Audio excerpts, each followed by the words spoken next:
The air on the bridge of the Krexian flagship crackled with tension. Supreme Commander Zor'Thak, his 4 eyes blazing with fury, stared at the flickering main view screen. His lieutenant, Vex, a deeper shade of violet than usual, stammered, "They are actually laughing, Supreme Commander. The humans are laughing at us." Zor'Thak's eyes blinked rapidly, a sure sign of extreme agitation among the Krexian. His upper appendages gripped the command chair so tightly that the reinforced metal began to warp. "Replay the transmission," he growled.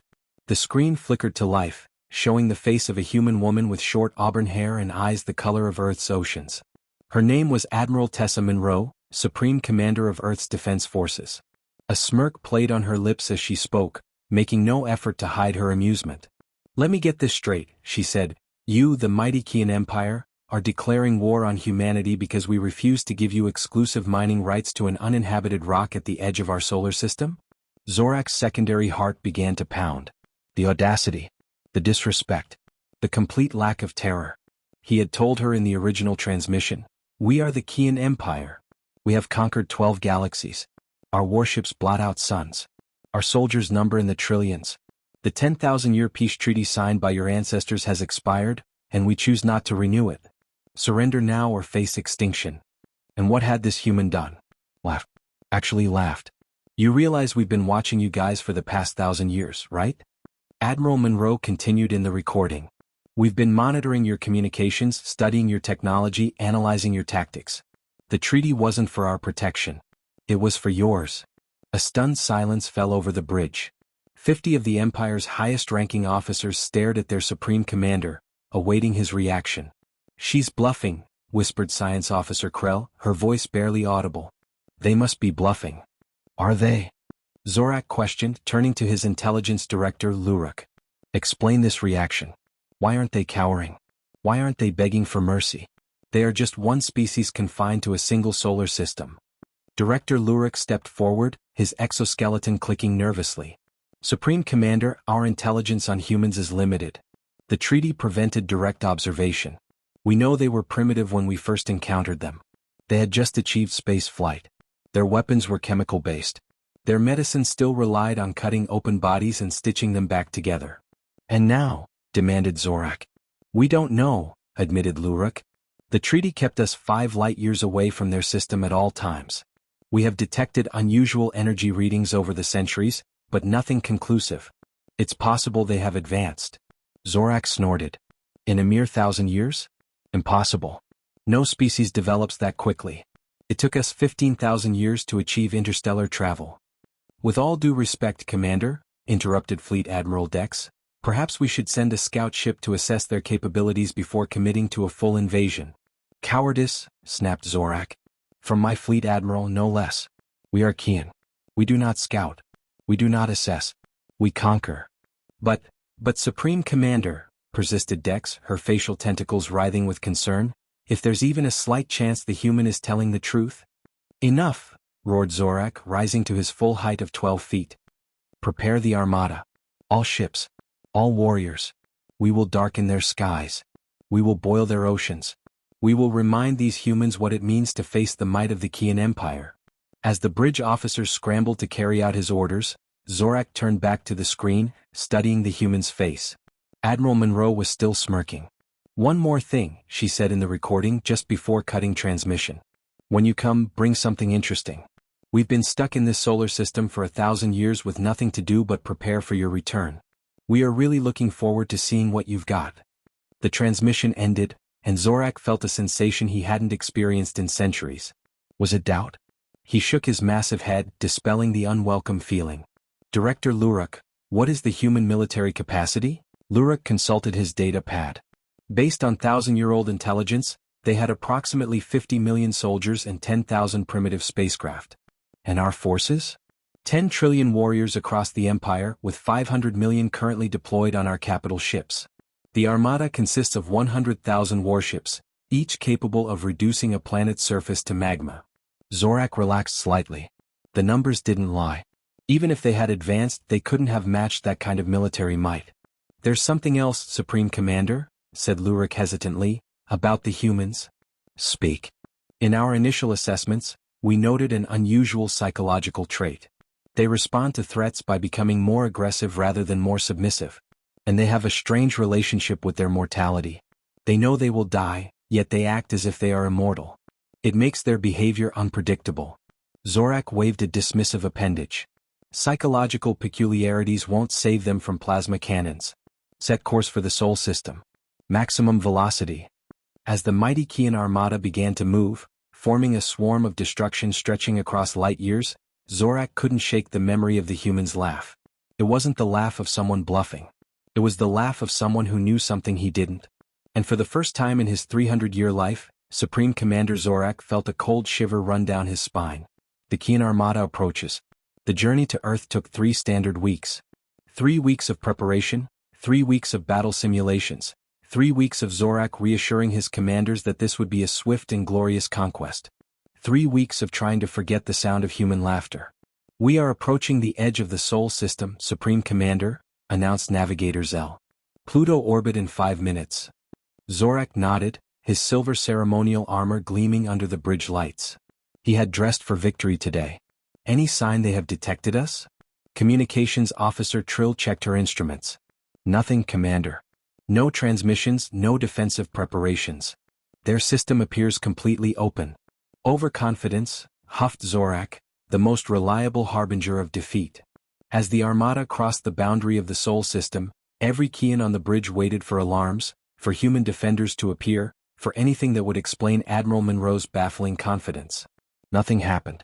"Continue approach," ordered Zor'Thak. "Maintain battle formation." The Krexian warships moved deeper into the system, passing the ice giants Neptune and Uranus without incident. When they reached Saturn, Zor'Thak began to relax. Perhaps the humans really were bluffing. Perhaps they had simply gone insane during their 1,000 years of isolation. "Supreme Commander," called Science Officer Krell suddenly, "I'm detecting anomalous readings from Saturn's rings." "Explain." "The rings are moving," she said, confusion evident in her voice. "Sections of them are changing position against orbital mechanics." Before Zor'Thak could respond, the tactical display erupted with warnings. The rings of Saturn were breaking apart, but not randomly. They were reforming, shifting, transforming. "It's not ice," whispered Krell. "The rings, they are not ice and rock. They are ships." Finished Zor'Thak, watching in horror as millions, no billions of tiny craft emerged from their perfect hiding place. They had been disguised as part of Saturn's rings, indistinguishable from natural debris until they moved. "Incoming transmission," announced Trill, her voice shaking. The view screen activated, showing Admiral Monroe again. She was standing on what appeared to be a bridge similar to their own, but sleeker, more advanced. "Welcome to Sol, Commander Zor'Thak," she said cheerfully. "I see you brought the whole family. How thoughtful." Zor'Thak struggled to maintain his composure. "What is the meaning of this deception? Where did these ships come from?" "Deception?" Monroe raised an eyebrow. "Oh, deception. Just preparation. As for the ships, we built them. All 10 billion of them. We had a lot of time on our hands, what with the peace treaty and all." "Impossible," roared Zor'Thak. "No civilization could build so many vessels." "Oh, that's right, you still build your ships by hand, don't you?" "How quaint," Monroe smiled. "We automated that process about 800 years ago. These days, our fabricators can produce a fully functional warship every 1.3 seconds. You do the math." Zor'Thak turned to his tactical officer. "Weapons status." "All systems ready, Supreme Commander. Target their fleet and fire." Monroe sighed on the screen. "Really? That's your move? All right then." The Krexian armada unleashed its fury, 100,000 capital ships firing simultaneously at the swarm of human vessels. The vacuum of space lit up with energy weapons, a dazzling display of destructive power that would have annihilated any conventional force. But the human ships moved. They didn't just evade, they danced. They twisted and turned with impossible precision, some of them accelerating at speeds that should have liquefied any organic pilot. "They are not manned," realized Krell. "Those ships are autonomous." "Correct again," said Monroe, still watching with apparent amusement. "We call them the Swarm. Fully AI controlled. They've been running combat simulations against Krexian tactics for about 900 years now. They're pretty good at it." Not a single human vessel had been hit. Not one. "Our turn," said Monroe, her smile fading. "Just a small demonstration." A group of human ships, perhaps 1,000 out of the billions, broke formation and accelerated toward the Krexian fleet. They were tiny compared to the massive Kian warships, each no larger than a planetary shuttle. "Defensive screens at maximum," ordered Zor'Thak. The human vessels didn't fire. Instead, they simply passed through the Kian defense screens as if they weren't there. Then they made contact with the hulls of 20 Kian ships and phased right through the solid metal. Seconds later, those 20 Kian warships simply came apart at the molecular level, disintegrating into clouds of component atoms. The bridge of the Imperial flagship fell silent. "These shift technology," explained Monroe casually, "allows our ships to temporarily exist between states of matter. We figured it out while studying quantum mechanics. It's pretty useful. Hard to defend against something that can just ignore your defenses entirely." Zor'Thak had no words. This wasn't just advanced technology. This was magic. Witchcraft. Science that defied comprehension. "So," continued Monroe, clapping her hands together, "here's my counteroffer. You take your fleet and go home. You renew the treaty, this time for 10,000 years, and we will pretend this little misunderstanding never happened." "And if we refuse?" managed Zor'Thak, his voice barely a whisper. Admiral Monroe's face turned serious for the first time. "Then we will finish our demonstration and the Krexian Empire will need to find a new Supreme Commander, and about 100,000 new warships." The humiliating retreat. Supreme Commander Zor'Thak had never retreated in his entire 300-year military career. The concept was so foreign to Krexian doctrine that their language lacked a proper word for it. The closest translation was strategic repositioning for future conquest, a phrase so rarely used that most officers didn't even know it existed. Yet here he was, ordering the most powerful armada in the universe to back away from a single star system. "All ships reverse course," he commanded, each word tasting bitter on his tongue. "Maintain defensive formation. No aggressive actions." His bridge officers exchanged shocked glances but carried out his orders without question. Even the most battle-hungry among them had witnessed the molecular disintegration of 20 Kian warships. None wished to share that fate. "The human vessels are holding position," reported Tactical Officer Jex. "They are not pursuing." On the view screen, Admiral Monroe nodded approvingly. "Wise choice, Commander. Your ships are free to leave unharmed." "This isn't over," growled Zor'Thak. "The Krexian Empire does not surrender." "Of course not," agreed Monroe, with a hint of that infuriating smirk returning. "You are just strategic repositioning for future conquest. We understand completely." Zor'Thak's upper eyes narrowed. "You speak our language?"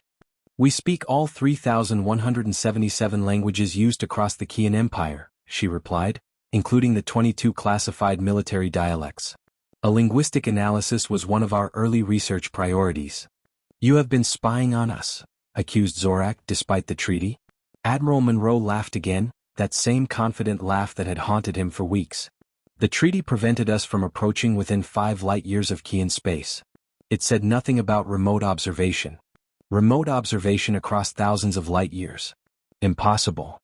Quantum entanglement communication," she explained as if talking to a child. "Instantaneous data transfer across unlimited distances. We have had tiny observation probes scattered throughout your empire for about 950 years now.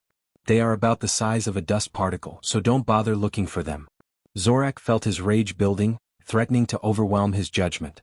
"You dare mock the greatest empire the universe has ever known?" "Greatest?" Monroe tilted her head thoughtfully. "By what metric? Territory? Sure, you've got us beat there. We've stayed in one solar system. But technology, resource efficiency, scientific understanding, medical advancement? I'm afraid you are lagging behind by several centuries." "You lie," roared Zor'Thak. "No species advances so quickly." "Most don't," agreed Monroe. "But most species don't have our particular combination of short lifespans, intense curiosity, and existential dread. We knew we might face extinction at any moment. It's remarkable what humans can accomplish when properly motivated." As the Krexian fleet continued its humiliating withdrawal, Director Luruk approached Zor'Thak's command chair and spoke in hushed tones. "Supreme Commander, I have been analyzing the human vessels.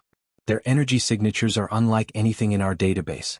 And their numbers, even with advanced automation, constructing billions of warships would require resources beyond what a single solar system should provide." "Your point, Director?" hissed Zor'Thak. "I believe they have mastered matter conversion on a fundamental level. They are creating ships from raw energy, perhaps even from vacuum fluctuations. The scientific implications are staggering." Zor'Thak absorbed this information with growing horror. If humans could create matter from energy at will, there was no limit to their military potential. They could produce endless armadas, endless weapons, endless soldiers. Admiral Monroe, he said, forcing civility into his voice, before we depart, I must ask, why did your ancestors sign the treaty in the first place? If not for protection, then for what purpose? Monroe's expression softened slightly. Honestly? Pity. Pity? Repeated Zor'Thak incredulously. Our first contact specialist determined that your species represents a developmental dead end, she explained. Your biological and cultural evolution has reached its apex. Without outside influence, you will remain technologically stagnant for millennia. Our ancestors thought giving you 1,000 years might help you advance independently, catch up a bit before we had to interact as equals. Evidently, that was overly optimistic. The bridge fell silent again. Not the silence of shock this time, but the silence of collective humiliation. Every officer, every warrior present felt the sting of her words, because deep down they recognized the truth in them. The Empire hadn't produced a significant technological advancement in generations. Their conquest had always been about appropriating the innovations of others, not creating their own. We will return, promised Zor'Thak, desperation making his voice crack. We will study. We will advance. And we will return. I truly hope you do, said Monroe, and for the first time, there seemed to be genuine sincerity in her voice. The galaxy needs the Qian to evolve beyond conquest. There are threats out there that require cooperation, not competition. Threats that neither humans nor Qian can face alone. Zor'Thak's 4 eyes blinked in confusion. What threats? In 12 galaxies, we have encountered no species more powerful than ourselves. Because they don't want to be found, said Monroe cryptically. Not yet. But they are watching.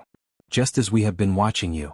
Before Zor'Thak could demand clarification, the massive human fleet began to move, not toward the retreating Qian, but into a complex formation that seemed to ripple through space itself. What are they doing? Asked Krell, frantically checking her instruments. I don't. Began Luruk, then froze mid-sentence. Supreme Commander, they are creating a gravitational anomaly. A massive one. On the view screen, the billions of human ships began to rotate in perfect synchronization, generating an artificial gravity well of impossible proportions. Space itself began to warp visibly. This is just a small demonstration of what we can do, said Monroe. A little something to remember us by. The swirling vortex of ships suddenly collapsed inward, and for a brief moment, it seemed as if a new star had been born. A blinding flash forced the view screen to darken automatically. When the light faded, where billions of ships had been, now floated a perfectly formed Saturn, rings and all. An exact duplicate of the gas giant, created in minutes. Did they just make a planet? Whispered Navigator Zell, her voice tinged with religious awe. We will be in touch, Commander Zor'Thak, said Monroe, her image beginning to fade. When you are ready for a real conversation about the future. Until then, I suggest you use your time wisely.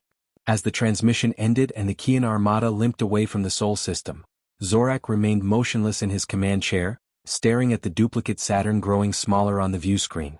For the first time in his life, he understood what it meant to be primitive. A new beginning for the galaxy. The return to Qian Prime took 3 months. 3 months of silence and shame. 3 months of Zor'Thak locked in his quarters, reviewing everything they knew about humans, searching desperately for some weakness, some flaw in their seemingly godlike capabilities. He found none.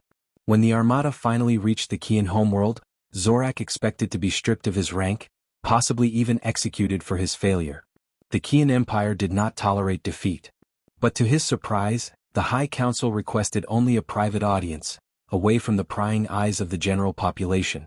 Tell us everything, commanded Arch-Councilor Vexer, the oldest living Krexian and nominal head of the Empire. Leave nothing out. Zor'Thak recounted the entire humiliating encounter. The humans' laughter, the hidden fleet, the phase shift technology, the matter creation of the duplicate Saturn. With each revelation, the council members' expressions grew more grave. And these humans claim there are greater threats than themselves? Asked Councilor Dries when he had finished. Yes, Councilor, though they provided no specifics. A bluff, perhaps, suggested Councilor Krell. A tactic to prevent us from focusing our efforts on defeating them. Zor'Thak shook his head. I do not believe so. The human admiral had no reason to fabricate such a claim. They had already demonstrated their superiority. Then what do you propose, Supreme Commander? Asked Vexer, leaning forward. What course of action serves the Empire best in this unprecedented situation? Zor'Thak had spent 3 months considering this question. His answer would determine not just his fate, but potentially the fate of the entire Kian species. I propose we learn, he said simply. Learn, repeated Vexor. Elaborate. The humans were right about us, admitted Zor'Thak, the words physically painful to speak. We have become stagnant, complacent. For 10,000 years, we have conquered rather than created, stolen technology rather than developing our own. It has left us vulnerable. Murmurs of outrage rippled through the council chamber, but Vexor raised a gnarled hand for silence. Continue. I propose a fundamental restructuring of imperial priorities, said Zor'Thak. Less focus on military expansion, more on scientific advancement. We must close the technological gap between ourselves and the humans. You suggest we abandon conquest? Growled Councillor Traz, the very foundation of our society. Not abandon, clarified Zor'Thak. Postpone. For a century, perhaps 2. Dedicate those resources to research and development instead. And what of the humans in the meantime? Asked Vexor. What if they choose to leave their solar system to conquer as we have conquered? They won't, said Zor'Thak with certainty. If conquest were their ambition, they would have begun 1,000 years ago. They possess a different kind of power, one we don't yet understand. The council chambers fell silent as the assembled leaders contemplated his words. And finally Vexor spoke. There is wisdom in your proposal, Supreme Commander. Unsettling wisdom, but wisdom nonetheless. The ancient Kian's 4 eyes fixed on Zor'Thak. But such a fundamental shift will face resistance. Many will call it cowardice. Let them, said Zor'Thak firmly. I have seen what awaits us if we continue on our current path. A war we cannot win. Extinction perhaps.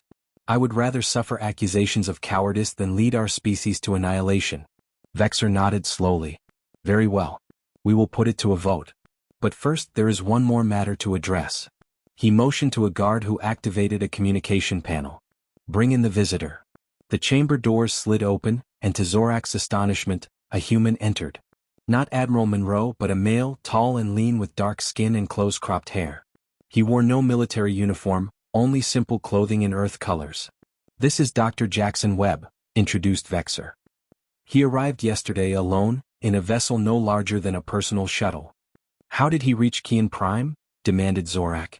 Our defenses were quite impressive, interrupted Dr. Webb pleasantly. I particularly liked the autonomous mines and the Cygnus approach. Very creative. Supreme Commander Zor'Thak, I presume? Continued Webb, approaching with an extended hand. After a moment of confusion, Zor'Thak reluctantly extended his own appendage, and the human clasped it briefly. Admiral Monroe sends her regards. Why are you here, human? Growled Zor'Thak. To offer assistance, replied Webb simply. And to deliver this. He handed Zor'Thak a small device, no larger than a Kian data crystal. It pulsed with a soft blue light. What is it? The complete scientific and technological history of humanity, said Webb. Every discovery, every invention, every theoretical framework. From the wheel to phase shift technology. Everything except weapons, of course. Those you will have to figure out yourselves if you are so inclined. Zor'Thak stared at the tiny device in disbelief. Why would you give us this? Webb smiled, and Zor'Thak was struck by how similar it was to Monroe's expression. Not quite a smirk, but close. The smile of a species utterly confident in its position. Because evolution requires competition, explained Webb. For the past 1,000 years humans have had none. We have advanced quickly, yes, but without external pressure, without diverse perspectives. We have become inbred, intellectually speaking. You want us as competitors? Asked Zor'Thak skeptically. We want you as colleagues, corrected Webb. Partners in the greater project of galactic civilization. The threats Admiral Monroe mentioned, they are real, and they will require more than just human innovation to overcome. Vexor leaned forward again. What threats precisely? Webb's expression turned somber. There are spaces between galaxies where light behaves strangely. Regions where the fundamental laws of physics flex. We have been studying them for centuries. Something is coming. Something old. Something that considers both our species nothing more than passing bacteria on a cosmic petri dish. And you believe the Krexian Empire would aid humanity against such a threat? Asked Councillor Dries incredulously, after your humiliation of our fleet? I believe you will aid yourselves, replied Webb. Self-preservation is a powerful motivator, common to both our species. And I believe that, given time and this, he nodded at the device in Zor'Thak's hand, you might actually become the allies we need. Zor'Thak looked down at the tiny crystal containing millennia of human knowledge. It would change everything. The balance of power within the Empire, the social hierarchies, the economic systems, their entire way of life. It would also save them from obsolescence. "We accept your offering, Dr. Webb," said Zor'Thak finally. "And your challenge." "And your challenge," Webb nodded, seemingly satisfied. "Excellent. In that case, I'm authorized to propose a new treaty. Not one of separation this time, but of limited cooperation. Scientific exchange, cultural dialogue, preparation for what's coming." "And military matters?" asked Zor'Thak cautiously. Webb's expression turned serious again. "Let's just say that how quickly we share our defensive technologies will depend entirely on how quickly you abandon your offensive ambitions." The implication was clear. The humans were offering a path forward, but not unconditional trust. That would have to be earned. As the council debated the terms of this unprecedented treaty, Zor'Thak found himself studying the human, not with hatred or resentment now, but with curiosity. How had they advanced so quickly? What drove them to explore rather than conquer? What could the mighty Krexian Empire learn from a species confined to a single solar system? And most puzzling of all, why did they still laugh in the face of threats? Even now, as Webb caught his gaze, there was that same hint of amusement, that same inexplicable confidence. Perhaps, Zor'Thak reflected, that would be the first mystery they would solve. The peculiar psychology of a species that responded to declarations of war not with fear, not with anger, but with laughter. For the first time since his humiliating retreat from Earth, Zor'Thak felt something new stirring within him. Not thirst for vengeance, not shame, but something he hadn't experienced since his youth, when he'd first looked up at the stars and wondered what lay beyond. Curiosity. And as Dr. Webb began explaining his proposal for joint research initiatives, Zor'Thak found himself, against all odds, looking forward to the future. A future where perhaps the Krexian Empire might become something more than conquerors. Something worthy of standing alongside humanity when the real war began.